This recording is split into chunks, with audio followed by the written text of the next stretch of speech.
soul. Not the end, just re-inspired.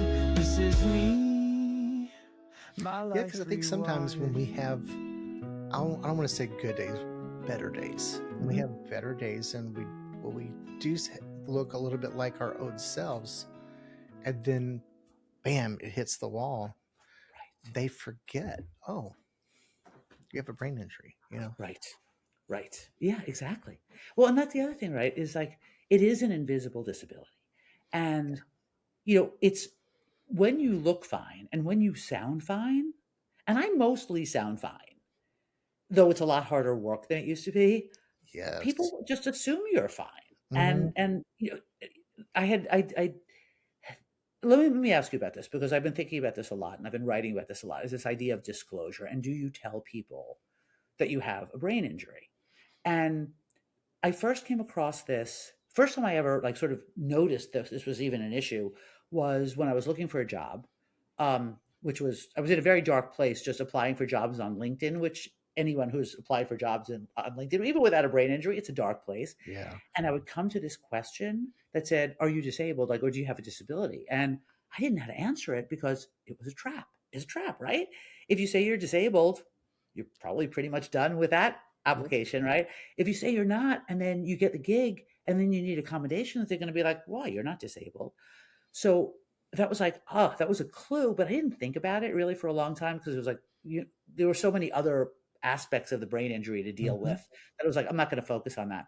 But when I started meeting more people, doing the podcast, and I would just have, I'm sure you found this too. Like once people know you have the brain injury, you get introduced to people who also have brain injuries who didn't have anybody to talk to, and people are Yeah. desperate to talk to someone, right? They are very They much are. so. They're hungry because you can't talk to people who don't have it because they won't get it. So I Right. started like, listening to these people, listening to their stories, and then I would say to them, "You know what? You have a really interesting story. Would you consider coming on the podcast?" And a lot of them were like, "I'd love to, but I think it's a great idea, but." And the but was always, "I don't want my employer to know. I don't want my peers or my friends to know. I'm looking for a job. I don't want my prospective employer to know." It's like this is a big problem. It is. And no, and we don't know how to reckon with that. I mean, it is, but it is a huge problem because again, our systems are built for people who start fine and stay fine, and not people like all humans who go through things that put them into vulnerable positions, meaning the Hmm. systems that are there are really not adaptive to what we need when we go through these things. Right. And our society makes us ashamed to even want to talk about it. Well, the shame is really a big part of the problem too. And people feel, and you've heard this, I mean, you've been at this longer than I have. People feel shame and guilt around these injuries that they Absolutely. can't do more, right? Hmm. Or that they're not healing faster because, society is saying you should be better by now. Hmm. And I mean, to take all of this whole basket of craziness that we're dealing with, the symptoms and the deficits and the changes we've had to make to our lives, like you barely drive anymore, right? Like I couldn't work anymore, and then take all of that and then lard onto that shame and guilt. I mean, no wonder people get so depressed with this. I mean, I've had people say to me, I just want to lie. I just want to lie in a fetal position in a dark room for the rest of my life. And I'm like, you know what? I understand why you feel that way, Yeah. right? It's totally understandable Hmm. because the world doesn't accommodate us. And then you meet with like a counselor or a psychologist or whatever, and are you depressed? You're afraid to say no. Yeah. Yeah. Are they gonna Yeah. admit me to the hospital because I said I was depressed? So now you're having to put on a face that you shouldn't have to. Well, all right. Can I talk about systems for 2 minutes? Sure. Talk about my systems model. Okay. So I was inside, we're all inside systems for a long time, right? And I was inside corporate systems for a very, very long time. And when you're in them, you don't really understand what's going on. You don't have the perspective. You're part of it, right? You need the distance to give you the perspective. And I'm going to use the experience I had with a disability system because that was probably the one that helped me understand the systems problem in a way that nothing else did. So people were my neurologist was like, you should really apply for disability. Like and other people were saying that too. And I was like, it took me a while to get there because I saw it as an admission of weakness. To Yeah. me, that was an admission that I couldn't muscle through this. And Hmm. that was very, very hard for me. But eventually I got there. And I filled out the application, which, with a brain injury is like, people should not do this alone. But I did this alone, did it alone, because I was like, I can do this. And I was denied because everybody gets denied, right? And then Right. I go back on Reddit and I'm like, I was denied. They're like, everybody gets denied. You have to do this like 4 times, 7 times, however many times. And I started thinking about the system. Like I made a separate decision about disability, but I started thinking about the disability system and then other systems. And I was like, you know what? First of all, systems aren't really built for the people who need them. Systems are built for the people who administer them. That's who the systems are designed for, Yes. right? So that was sort of realization number one. Then I was like, let's keep thinking about this. So I refer to the brain injury as a rupture, right? There are lots of ruptures. The rupture reveals the system's failures. So when you go through this and you go to your boss, for example, and you're like, okay, I can only work part-time or whatever you need, or you say to your friend group, I can't do things at night anymore, or you try to get benefits that you're entitled to and you can't, all of a sudden you see the system's failures. The rupture reveals the system's failures. Right. So then what happens is it doesn't just end there because you need those accommodations, whether you need them at work or you need the benefits. So you're like, I am going to figure, well, no, I missed a step, brain injury. The next thing that happens is when you go to the system and you're like, I need this, the system basically says, well, you have to figure that out. Like we don't have it. You have to figure that out. So I call that in Bezkesistan, we call that load transfer. When they take the problem and they shift it back to you, and they're shifting the problem back to you at your moment of maximum vulnerability, right? You are not looking for this when you are like your A game. Of course not. You're dealing with this in a ruptured position. So now the onus is back on you, right? So now you have this problem, you have this ruptured life, and now you have to figure out how to get what you need. And you do, because you need it. And it takes everything you have. It takes every ounce of energy you have, but you make it work because you need it, if you can. And then when you get what you need, the system sits back and says, aha, see, the system works and nothing changes. Right. And part of the reason I built a different country was I wanted to build a country where the systems actually work for people like us, because the systems in real life, they're not built for us.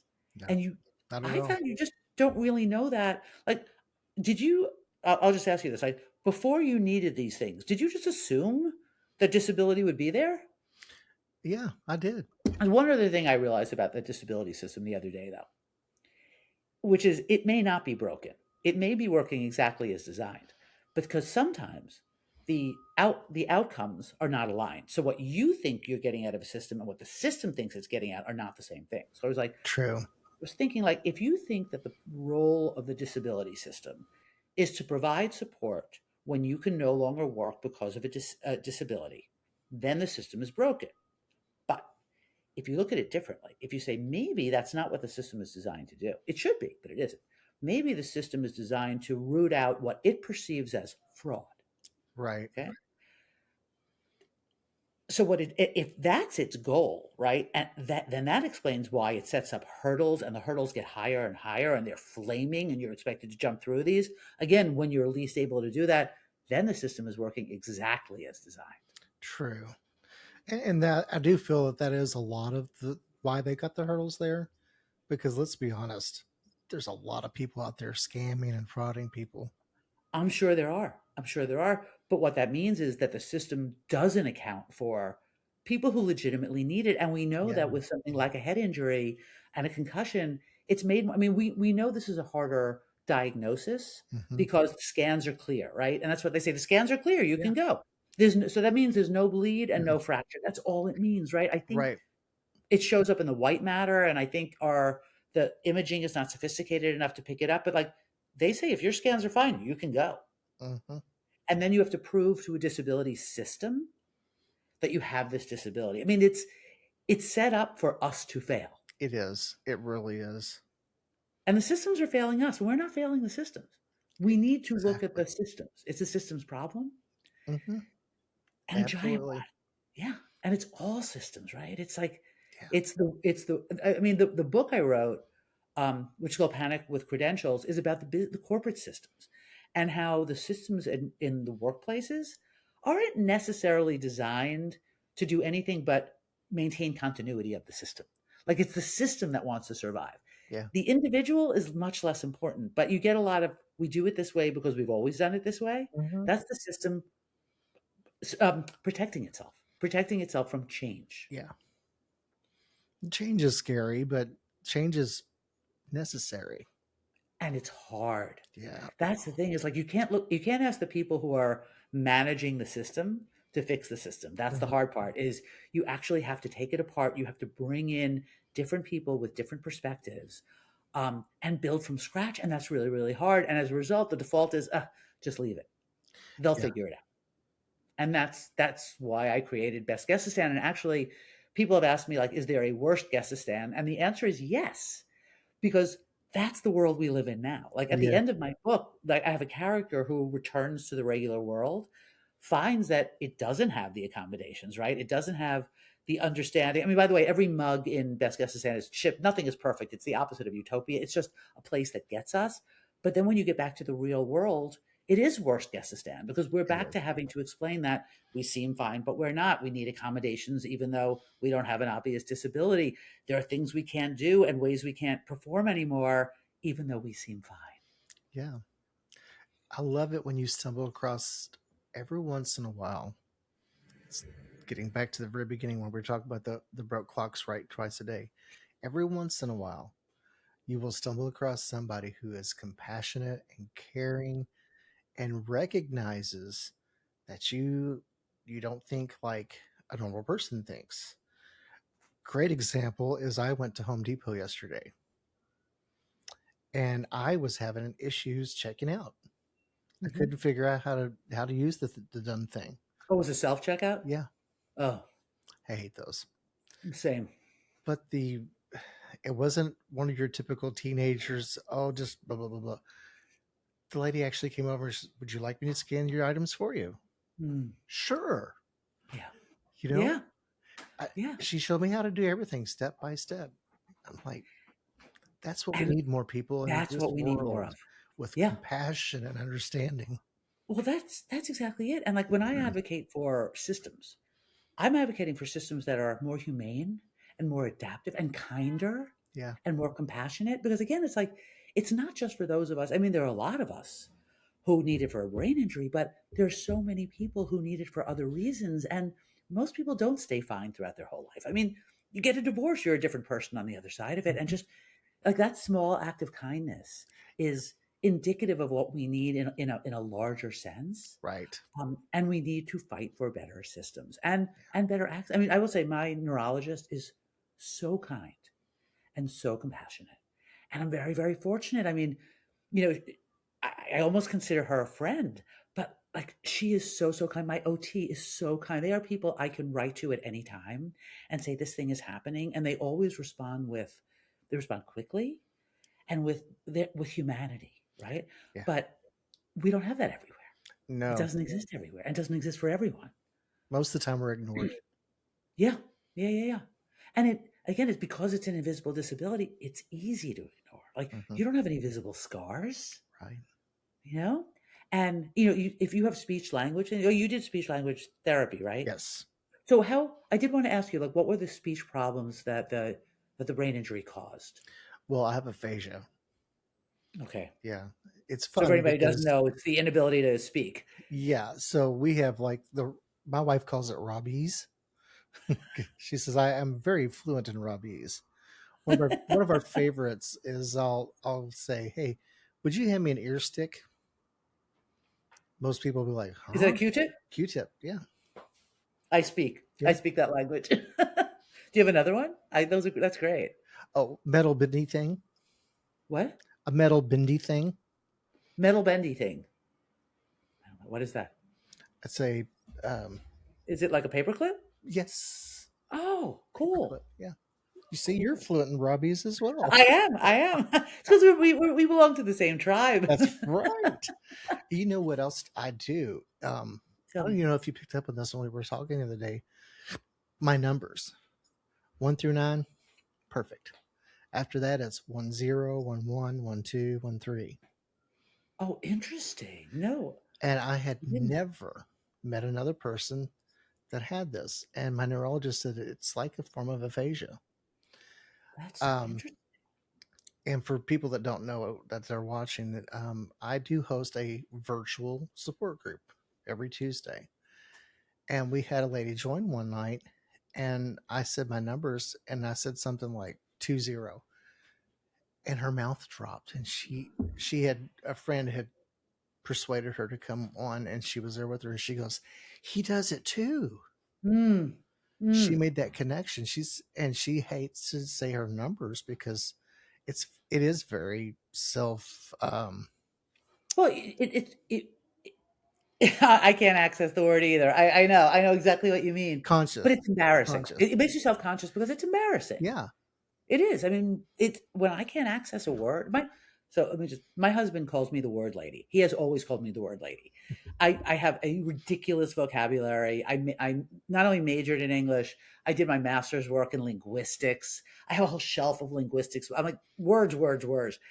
And when I can't access a word, I then it's like, who am I? Yeah. I'm not the word lady. So even though like, I still probably have a bigger vocabulary than most people, it's less than it was before, and I'm self-conscious about it. And also self-conscious when I lose my way in the middle of a sentence. Like I'm very like now I'm a little better. I'm like I have a brain injury. I'm still so self-conscious about that. Yeah. I write everything. Oh, that's the that was another change. I'll give you one of these other weird little brain changes. So before the brain injury, if I needed to remember something, and I want to know if this is this way for you too, I wrote it down, not because I ever needed to look at it, because the act of writing locked it in my brain. Hmm. I never looked at it. I never even knew where I wrote it.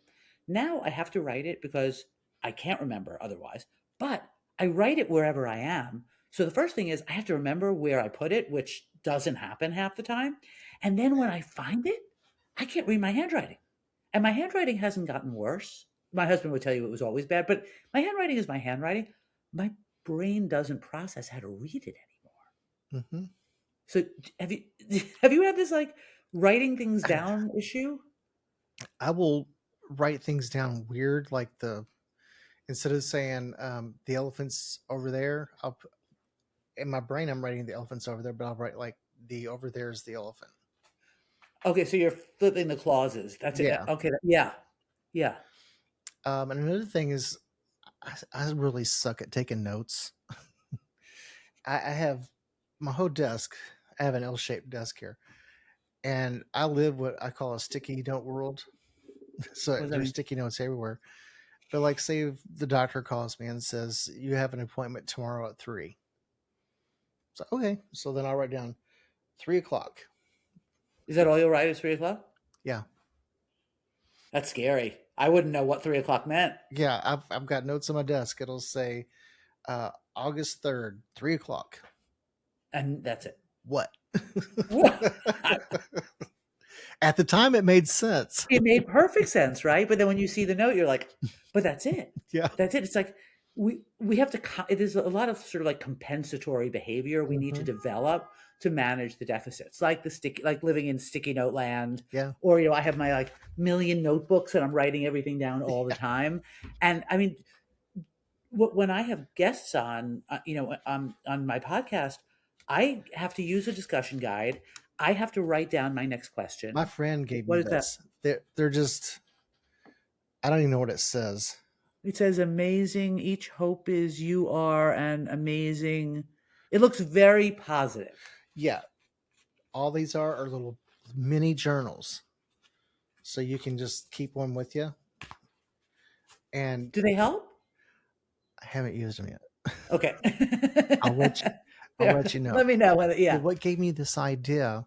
Have you ever heard of George Bisger? No, who's that? He was a NFL Super Bowl winner, actually, for the 49ers. Hmm. There we go again. But he has CTE, and he had a brain injury from playing the sport. First person to ever sue the NFL and win. Mm. I had him on my program. We actually had talked for like 3 hours, so it was like a mini series. But 3 hours in like one session? yeah, Oh, that's like cognitive. Yeah. yeah. But he has notebooks He writes in a notebook like this every single day because he That's won't so remember interesting. to yesterday. So if you want to know what conversation you had on what is this, May, Today is whatever. So if you Friday. want to know 3 days ago, he'll go, okay, here's 3 days ago. Wow. Let's see what we did. Only It's way really he has smart. any. This is his memory. Yeah.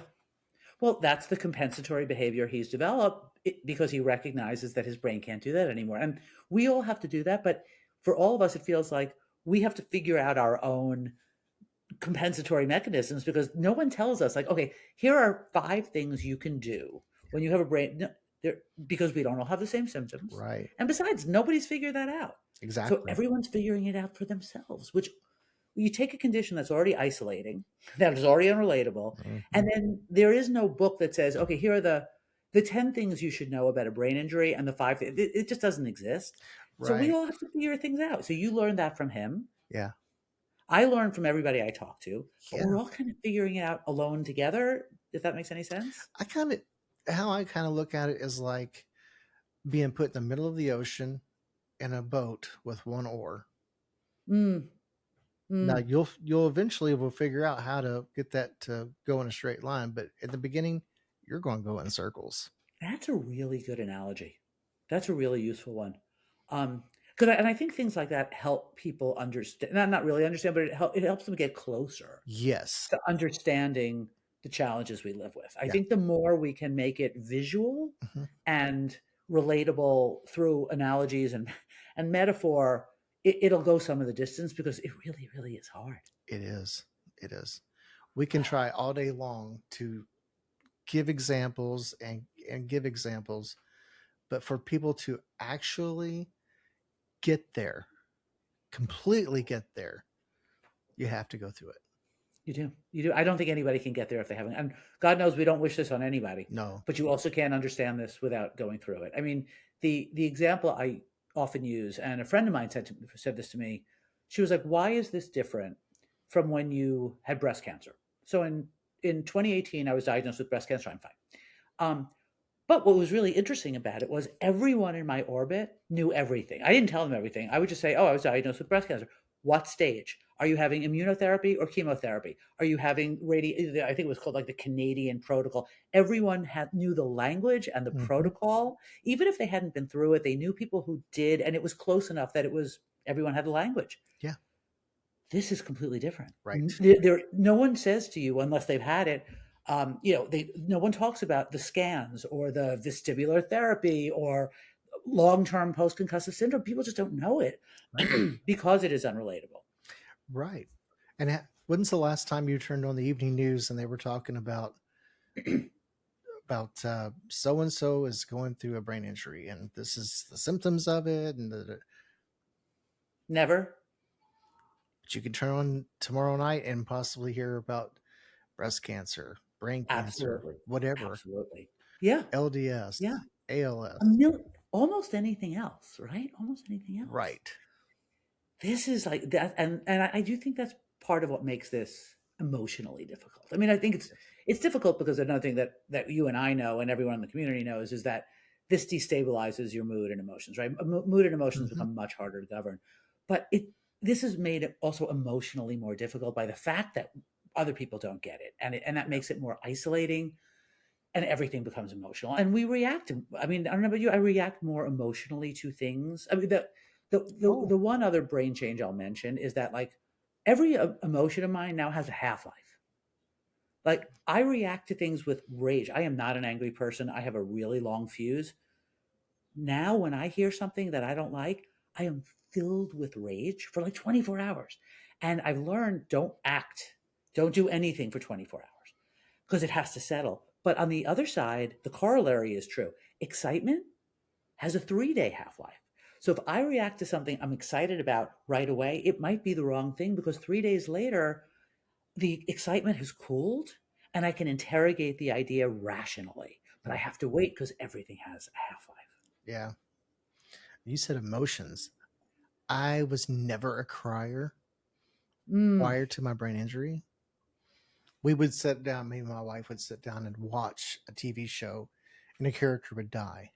And I look over, and my wife's tears flowing down, and I'm laughing because they're acting. Right. And it's like you just thought, a family member just got shot. Now a coffee commercial could come on, and I'm grabbing for the tissues. I'm like, It's what true. is this? Well, our emotions are so much closer to the surface now. Hmm. And and they are harder to govern. I mean, for me, like working out helps me. Like that's the thing. If I do like a really hard workout, that'll get my emotions under control and my mood under control. But even with that, I'm like you, I'll cry at anything. I mean, to be fair, I used to cry at coffee commercials too, and I would have cried where your wife cried. But now it's like everything is just it's like vibrating with emotion. And I'm not like a super like I've always kept my emotions very, very, very far from the surface. And now they're like right here. And it's like, stop this, go away. I don't want Hmm. you. Like you're not welcome, but that's not a way to govern them. It's just it's a crazy thing to go through. And the filter, wet filter. Oh, what filter? The Right. The number of filters are gone. times that I've said things that my wife will talk to me afterwards and say, we don't say blah, blah, blah, blah, blah. And I'm like, but it's true. But yeah, it might be true, but we just don't point that out to people. A lot of people have mentioned that, like the sort of the destruction of the filter, because the filter keeps you safe, right, from saying anything that will get you into Yeah. trouble. But it's just like it's wrenched out of you.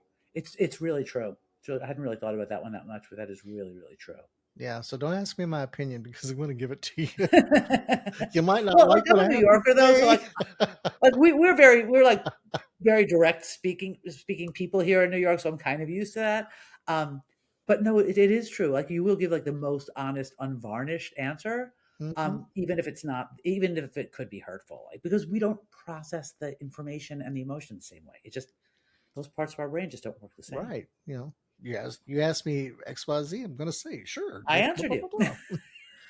Yeah, I but you stop don't you myself don't though. give them more information than well they asked.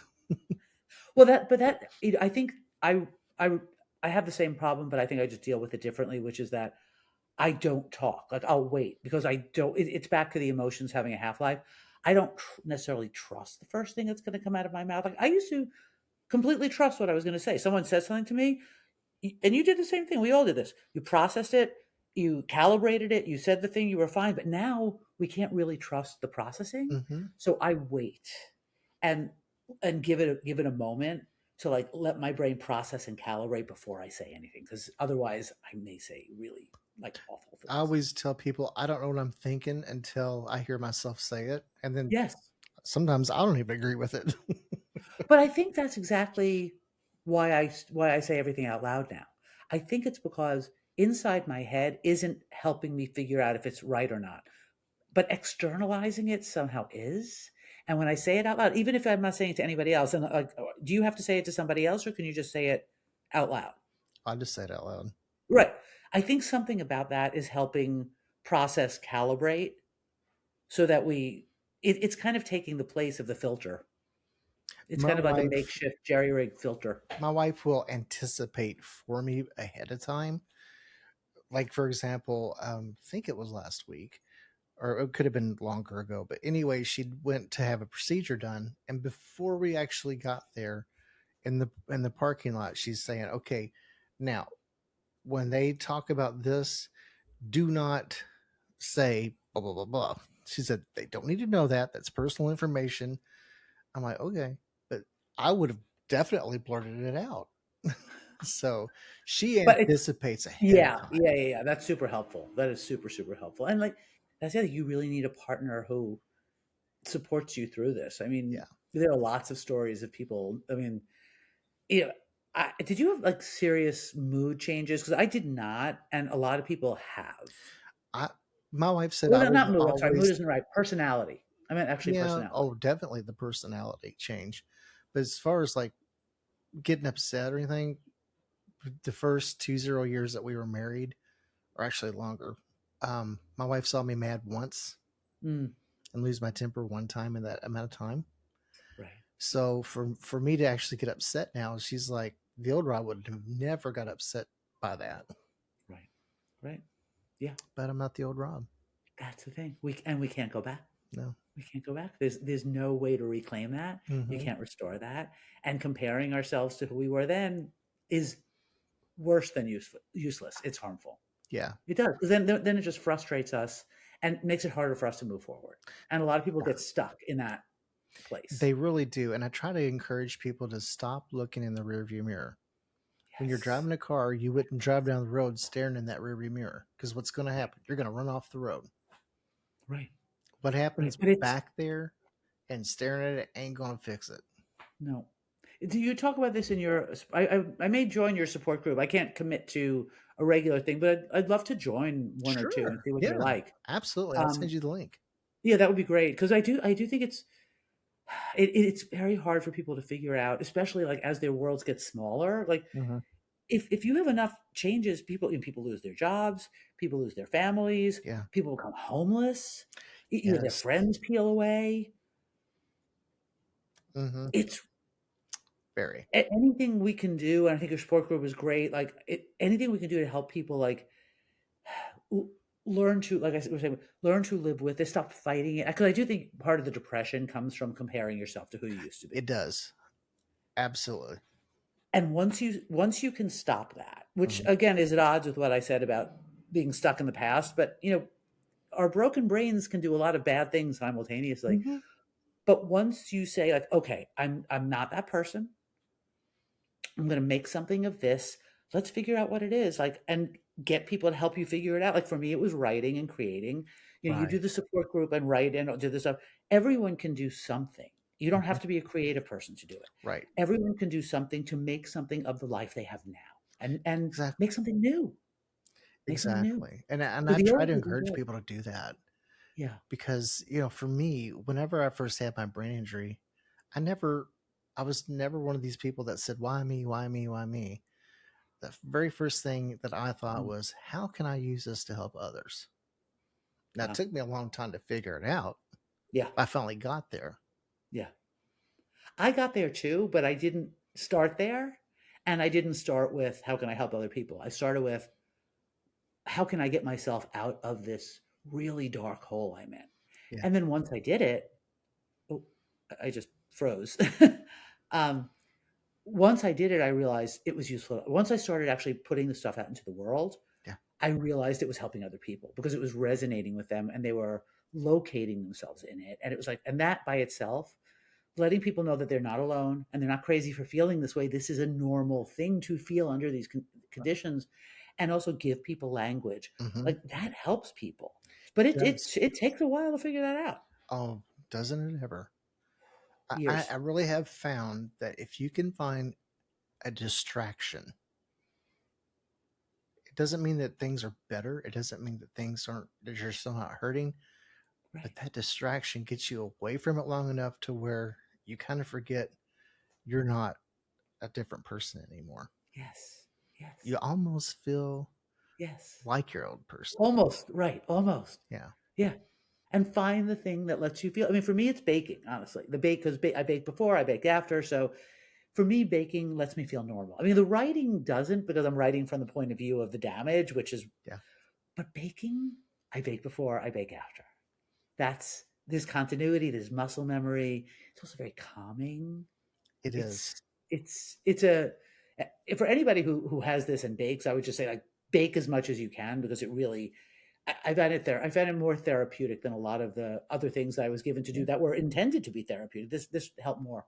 But like Right. find your thing, and there's a thing for everybody. There's something, and it could be a distraction, or it could be a hobby that you just immerse yourself into. It doesn't really matter what it is, Yeah. but make a life with your symptoms. Hmm.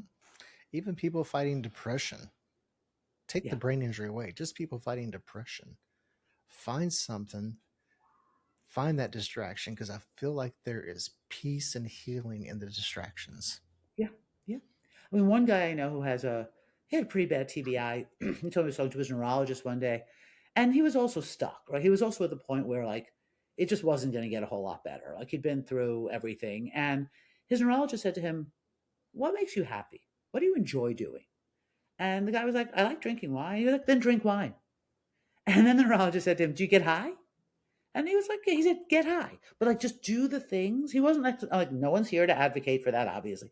But it's like find the things in your life that make you happy, that distract you. Yeah. and focus on those. Yeah. You know, don't focus on everything that's wrong and who you were before. It's a trap. Yeah. Yeah. Absolutely. I mean, look, we wouldn't have met each other otherwise. Look at Right. that. Yeah. Exactly. Right. Look at the good that comes out of this. Yeah. I've made so many friends along the way with this journey. I'm sure. And I can't remember who I was talking to the other day. Someone asked me a question, would you, if you could go back in time and change the circumstances to avoid this, would you? And I said, no. And I got the strangest look. And I said, I have more friends now Yeah.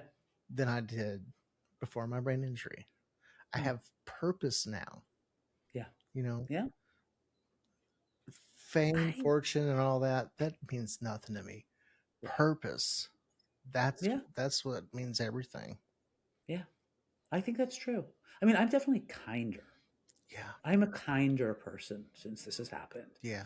And I've said this to people, not everything that's come, and you just articulated it like really, really well. Like, not everything about this is terrible. Some things are, there's no doubt about it.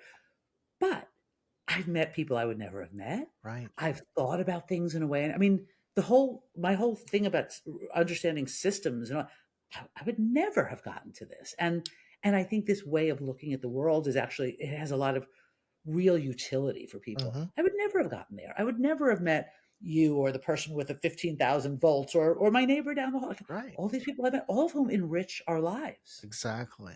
So yeah, I never wouldn't.